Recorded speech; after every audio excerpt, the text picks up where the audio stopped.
কল্পনা করুন, রাতের গভীর অন্ধকার, আকাশে লাল আগুনের প্রতিফলন, চারপাশে ভেসে আসছে মানুষের কান্না, চিৎকার আর ঢাকের ভয়ঙ্কর শব্দ। একজন বাবা নিজের কাঁধে তুলে নিয়েছে তার ছোট্ট শিশুকে। শিশুটি কিছুই বুঝতে পারছে না, সে শুধু বাবার গলা জড়িয়ে ধরে আছে। কিন্তু সেই বাবা ধীরে ধীরে এগিয়ে যাচ্ছে আগুনের দিকে, কারণ তারা বিশ্বাস করে এই আগুনে তাদের সন্তানকে উৎসর্গ করলেই তাদের দেবতা খুশি হবে, বৃষ্টি দেবে, ফসল দেবে, জীবন দেবে। এই ভয়ঙ্কর দেবতার নাম বাল। আজকের এই গল্পে আমরা জানব কিভাবে এক পুরো জাতি অন্ধবিশ্বাসে ডুবে গিয়ে এমন নিষ্ঠুরতায় পৌঁছে গিয়েছিল, আর কিভাবে সত্যের আলো সেই অন্ধকারকে ভেঙে দিয়েছিল।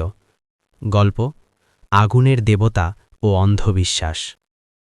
অনেক অনেক বছর আগে কেনান নামে এক অঞ্চলে বাস করত এক জাতি। তারা ছিল শক্তিশালী, কিন্তু তাদের বিশ্বাস ছিল ভয়ঙ্কর।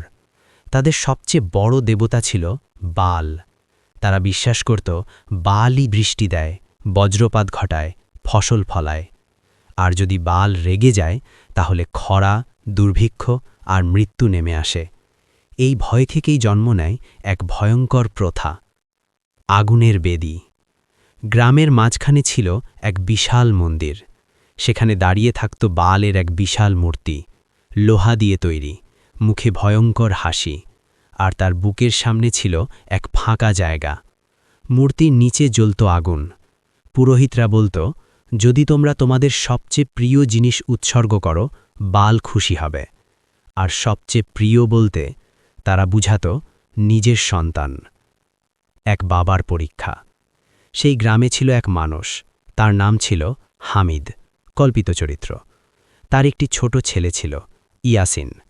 ইয়াসিন ছিল তার জীবনের সব কিছু। তার হাসি ছিল বাবার শান্তি, তার কণ্ঠ ছিল বাবার সুখ। কিন্তু এক বছর ভয়ঙ্কর খরা নেমে এলো। ফসল শুকিয়ে গেল, পানির উৎস বন্ধ হয়ে গেল।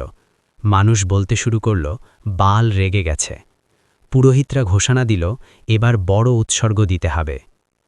বিশ্বাস বনাম ভালোবাসা। হামিদের মনে শুরু হলো যুদ্ধ। একদিকে তার সন্তানের প্রতি ভালোবাসা, অন্যদিকে তার বিশ্বাস, তার সমাজ, তার ভয়। রাতের পর রাত সে ঘুমাতে পারত না। সে শুধু ভাবত, আমি কি আমার সন্তানকে বাঁচাবো, নাকি দেবতার ভয়ে তাকে হারাব। সেই ভয়ঙ্কর রাত। অবশেষে সেই রাত এলো। চারপাশে আগুন জ্বলছে, মানুষ চিৎকার করছে, বাল, বাল। হামিদ তার ছেলেকে নিয়ে এগিয়ে যাচ্ছে। ইয়াসিন বাবার দিকে তাকিয়ে বলল, আব্বা, আমরা কোথায় যাচ্ছি? এই প্রশ্নটা হামিদের বুক ভেঙে দিল। তার চোখ দিয়ে পানি গড়িয়ে পড়ল। সত্যের জাগরণ। ঠিক যখন সে আগুনের কাছে পৌঁছাল, ঠিক তখনই তার ভেতরে কিছু একটা ভেঙে গেল। সে ভাবল, কেমন দেবতা যে আমার সন্তানের জীবন চায়? কেমন ঈশ্বর যে ভালোবাসাকে আগুনে পুড়িয়ে দিতে বলে? হামিদ চিৎকার করে উঠল, না, এটা সত্য হতে পারে না। সে তার সন্তানকে শক্ত করে জড়িয়ে ধরল আর দৌড়ে চলে গেল সেই আগুন থেকে। মানুষ তাকে পাগল বলল, বিশ্বাসঘাতক বলল, কিন্তু সে জানত আজ সে শুধু তার সন্তানকেই বাঁচায়নি, সে তার বিবেককেও বাঁচিয়েছে। এই গল্প আমাদের শেখায় অন্ধবিশ্বাস মানুষকে কোথায় নিয়ে যেতে পারে, কিভাবে ভয় আর ভুল ধারণা মানুষকে নিষ্ঠুর করে তোলে। আর সবচেয়ে বড় কথা, সত্যিকারের ঈশ্বর কখনোই মানুষের হৃদয় ভাঙতে বলেন না, বরং তিনি ভালোবাসা, দয়া আর ন্যায়ের পথ দেখান। আগুনের অন্ধকার থেকে সত্যের আলো। রাত পেরিয়ে ভোর হল, কিন্তু সেই ভোরে আলো ছিল না, ছিল ভয়, সন্দেহ আর ঘৃণা। হামিদ তার সন্তান ইয়াসিনকে নিয়ে পালিয়ে এসেছে গ্রামের প্রান্তে, এক নির্জন পাহাড়ি গুহায়। তার বুক এখনও কাঁপছে, কানে বাজছে মানুষের চিৎকার, বিশ্বাসঘাতক, বালের শত্রু। কিন্তু তার বুকে তখন এক অদ্ভুত শান্তি, কারণ বহুদিন পর সে অনুভব করল সে সঠিক কাজ করেছে। পালিয়ে থাকা দিনগুলো। দিন কেটে যেতে লাগল। হামিদ আর ইয়াসিন খুব কষ্টে দিন কাটাচ্ছিল। কখনো শুকনো রুটি, কখনো বুনো ফল, কখনো পুরো দিন না খেয়েই কাটাতে হতো।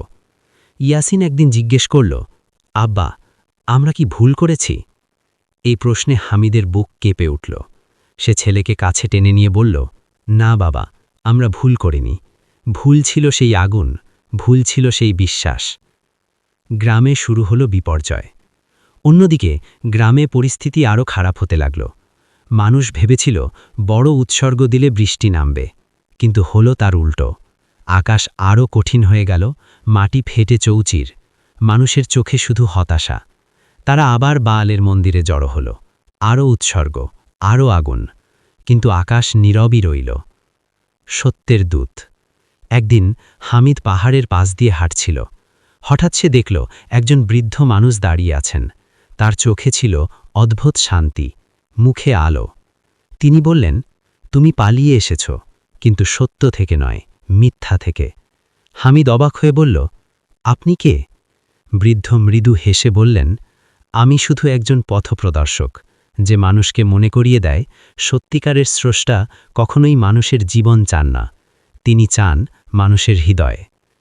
সত্যের শিক্ষা। বৃদ্ধ হামিদকে বললেন, তোমরা যে বালকে পূজা করো সে কোনো স্রষ্টা নয়, সে মানুষ তৈরি এক ভয়।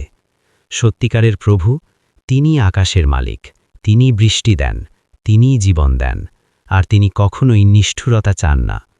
হামিদের চোখে পানি চলে এলো। সে বুঝতে পারল সে এতদিন ভয়ে বন্দী ছিল। ফিরে যাওয়ার সিদ্ধান্ত। সেই রাতেই হামিদ সিদ্ধান্ত নিল সে ফিরে যাবে, কিন্তু এবার ভয় নয়, সত্য নিয়ে। ইয়াসিনকে নিয়ে সে গ্রামের দিকে রওনা দিল। সত্য বনাম অন্ধবিশ্বাস। গ্রামে পৌঁছে সে দেখল আবার আগুন জ্বলছে, আবার মানুষ জড়ো হয়েছে, আরেকটি শিশুকে উৎসর্গ করার প্রস্তুতি চলছে। হামিদ চিৎকার করে উঠল, থামো! সবাই তার দিকে তাকালো। তোমরা কতদিন এই মিথ্যার পিছনে দৌড়াবে? কত শিশুকে আগুনে পড়াবে? পুরোহিতরা রেগে গেল, চুপ করো, তুমি বালের শত্রু। হামিদ বলল, না, আমি সত্যের পক্ষে। অলৌকিক মুহূর্ত। ঠিক তখনই আকাশে মেঘ জমতে শুরু করল, বজ্রপাত হল, আর কিছুক্ষণের মধ্যেই শুরু হলো প্রবল বৃষ্টি। মানুষ অবাক, তারা ভাবল, এটা কিভাবে সম্ভব? হামিদ বলল, দেখো, বৃষ্টি এসেছে, কিন্তু কোনো শিশুর রক্ত ছাড়া। সেই দিন থেকে মানুষ ধীরে ধীরে বদলাতে শুরু করল। তারা বুঝতে পারল, ভয় নয়, ভালোবাসাই সত্য। মিথ্যা দেবতা নয়, সত্যিকারের স্রষ্টাই জীবনের পথ দেখান। এই গল্প শুধু অতীতের নয়, আজও অনেক সময় মানুষ অন্ধবিশ্বাসে হারিয়ে যায়, ভুলকে সত্য মনে করে। কিন্তু মনে রাখবেন, সত্য কখনো নিষ্ঠুর হয় না, সত্য কখনো নিরপরাধের জীবন চায় না, আর সত্য সবসময় হৃদয়কে শান্তি দেয়। বিশ্বাসের যুদ্ধ, হৃদয়ের জাগরণ। বৃষ্টি থেমে গেছে, কিন্তু সেই দিনের ঘটনা গ্রামের মানুষের মনে এক গভীর ঝড় তুলে দিয়েছে।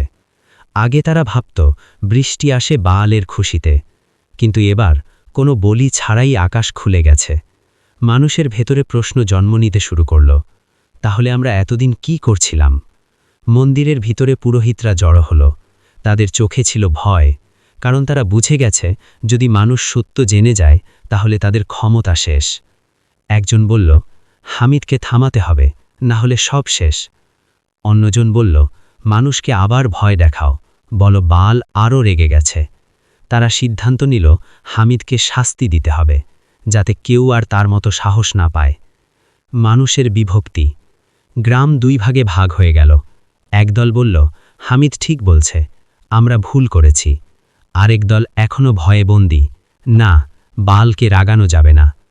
বন্ধু বন্ধুর বিরুদ্ধে দাঁড়ালো, ভাই ভাইয়ের বিরুদ্ধে। ভয়ের চেয়ে বড় আগুন আর কিছু নেই। ইয়াসিনের প্রশ্ন। সেই রাতে ইয়াসিন তার বাবার পাশে বসেছিল। সে আস্তে করে বলল, আব্বা, মানুষ এত ভয় পায় কেন? হামিদ কিছুক্ষণ চুপ রইল, তারপর বলল, কারণ তারা সত্য জানে না বাবা, আর যারা সত্য জানে তারা অনেক সময় বলতে ভয় পায়।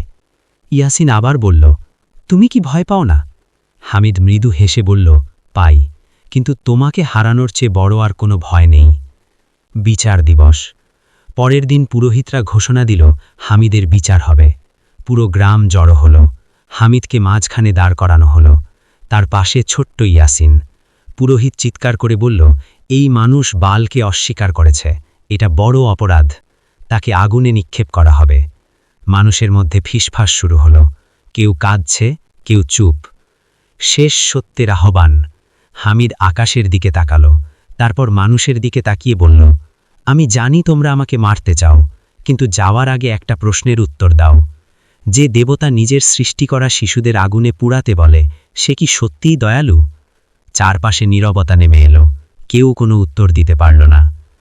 আগুনের সামনে দাঁড়িয়ে হামিদকে আগুনের সামনে আনা হলো। ইয়াসিন তার হাত শক্ত করে ধরে আছে।